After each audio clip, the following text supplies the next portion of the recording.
खुलुमबाय। दिनै 27 मे 2025 गिबियावनो गोजोन फुंबिलिनि गाहाम हामलायनायखौ बयनिसिमबो जासिहरनाय थाबाय। राशिफोरखौ फरायनायनि सिगां आंनिफ्राय आनान गसाइनिसिम आरज खालामनाय जायो दि दिनैनि साना बुहुमनि साफ्रोमबो सुबुंफोरनि थाखाय गाहामैनो गाहाम बारलांनो हायो। जेबो खैफोद आफोद जायालासे फैदो दानिया दिनैनि राशिफोरखौ खोनासंदिनि।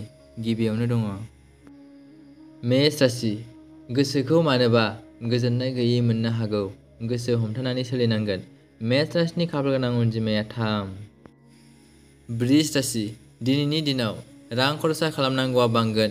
सानै हयै मावनाया गाहाम। बृष राशिनि खाफालगोनां अनजिमाया 2। मिथुन राशि। गोसोआव मानोबा दुखु मोननाय जानो हागौ।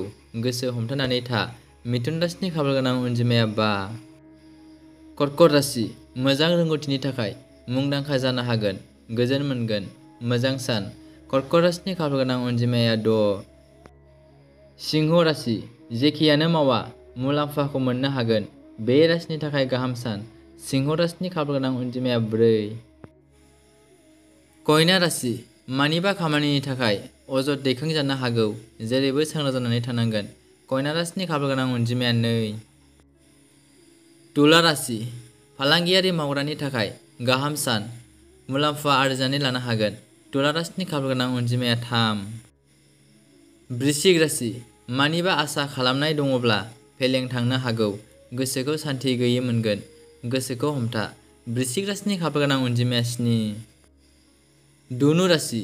नखराव मानिबा जेंनाफोर नुजानो हागौ। गोसोखौ सान्थि गैयै मोनगोन। धनु राशिनि खाफालगोनां अनजिमाया 6।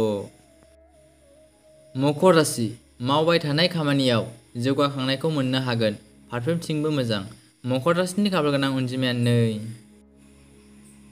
कुम्भ राशि। मानिबा थाखाय जिंगासिनांनो हागौ। गोजोननाय गैयै समजों बारहोनांगोन। गोसोखौ हमथा। कुम्भ राशिनि खाफालगोनां अनजिमाया 3। मीन राशि।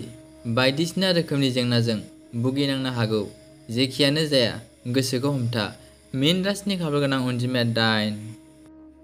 दिनैनि राशि फरायनाया एसेनोसै। गोजोन्थों।